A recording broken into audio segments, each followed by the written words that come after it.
ইমাম মুয়াজ্জিন association and charitable ট্রাস্টের ডাকে কাঁথি লোকসভা কেন্দ্রের তৃণমূল কংগ্রেসের প্রার্থী উত্তম বারিকের সমর্থনে অনিতা লজে বর্ধিত কর্মী সভার আয়োজন করা হয়।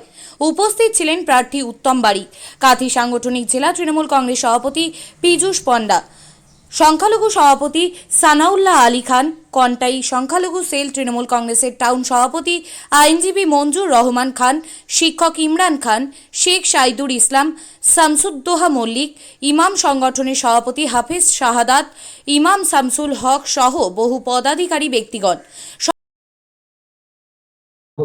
সমর্থন করুন। মমতা বন্দ্যোপাধ্যায় বাংলায় বিপুল সংখ্যক আসন দিল্লির দরবারে পৌঁছাবে। মমতা বন্দ্যোপাধ্যায় নতুন সরকারের নির্ণায়ক শক্তি হবে। আরএসএস বার্তা দিয়ে দিয়েছেন, মোদীর নেতৃত্বে ভারতীয় জনতা পার্টি 2024 যে নির্বাচন লড়ছে, সেই নির্বাচনে নিশ্চিতভাবে 213 থেকে 215 আসন অতিক্রান্ত করতে পারবে না। তার মানে তৃতীয় ভারতীয় জনতা পার্টি ক্ষমতায় আসবে না। তাই নিশ্চিতভাবে অনেক রকমের রণকৌশল সার্জিক্যাল স্ট্রাইক করেছিলেন গতবারে, বিভিন্নভাবে কৌশল অবলম্বন করেন। সমস্ত কৌশলকে ব্যর্থ করে দেবে ভারতবর্ষ। সমস্ত কৌশলকে ব্যর্থ করে মমতা বন্দ্যোপাধ্যায়ের নেতৃত্বাধীন কেন্দ্রে একটি প্রগতিশীল সরকার তৈরি হবে। এই আবেদন থেকে সকলকে শ্রদ্ধা, নমস্কার, প্রণাম, সালাম আদাব নিবেদন করে আমার ছোট্ট কথা শেষ করছি। সকলে ভালো থাকবেন। নমস্কার।